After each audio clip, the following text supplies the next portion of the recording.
This is the Eppendorf Centrifuge 5804R. Your label right there. We're temp testing it now.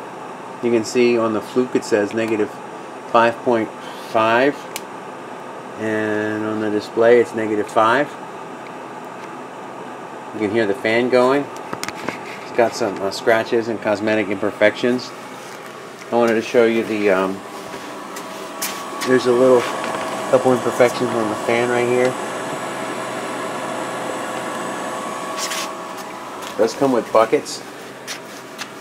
Inside there's pictures of the auction of the buckets, and that's the Eppendorf Centrifuge 5804R.